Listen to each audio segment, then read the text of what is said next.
In this video, we will discuss about the effect of the calreticulin silence in the pancreatic cancer cells on the in vivo tumor growth and metastasis. So, in order to check the effect in the in vivo tumor growth, they use the tumor cells that are derived from this primary pancreatic cancer tissues, that is KPN2 cells. And to check the effect on the metastasis, they use metastatic cells, that is ASPC1, which are derived from this ascites, pancreatic ascites. So when we check the effect of this KPN2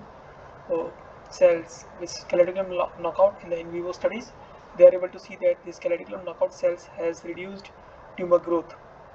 compared to the scramble cells, and these things are also quantified on the left hand side of the panel A, where we can see that the calreticulin silenced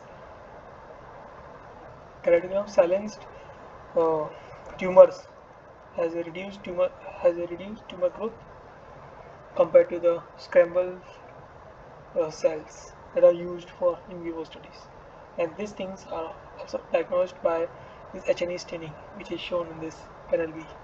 Thereafter, from this ASPC1 cells, which are used to check the metastatic effect, they are able to see that the scramble has more metastatic node compared to the calreticulin silenced based tumors, and these metastatic nodes are checked on the liver, and these things are also quantified in the left hand side of this panel C, where we can see that scramble has more metastatic node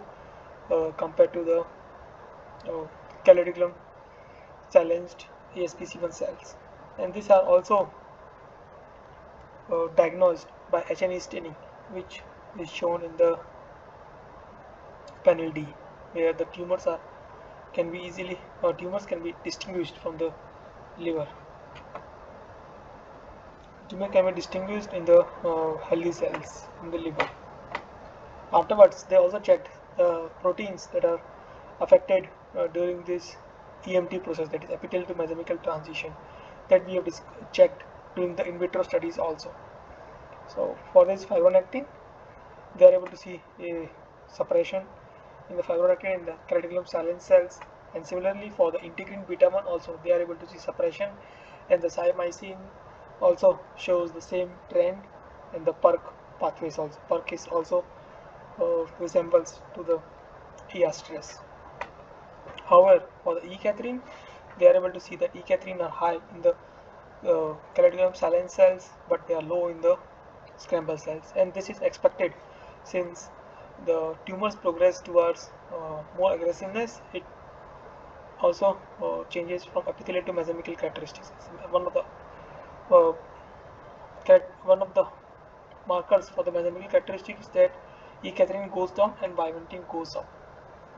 whereas for the epithelial cells it is reversed, that is E-Cadherin is up when Vimentin is low.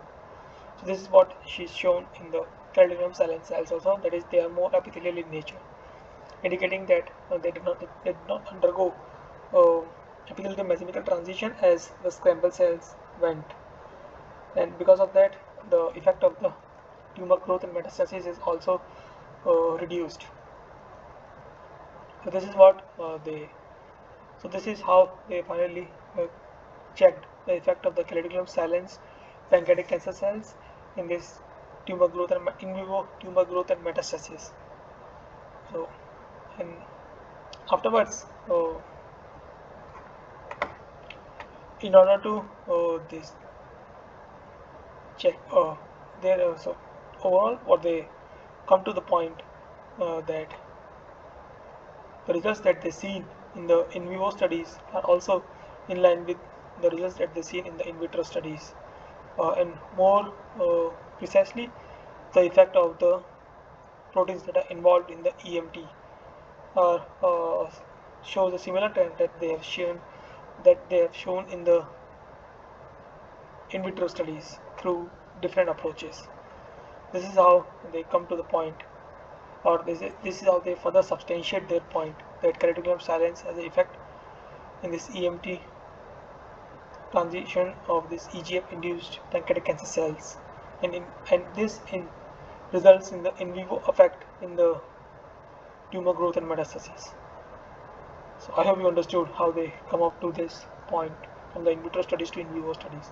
If you need to understand more about the experiments in detail, you can go through the reference that has been provided in the description. So that's all for this video. Thank you for your time.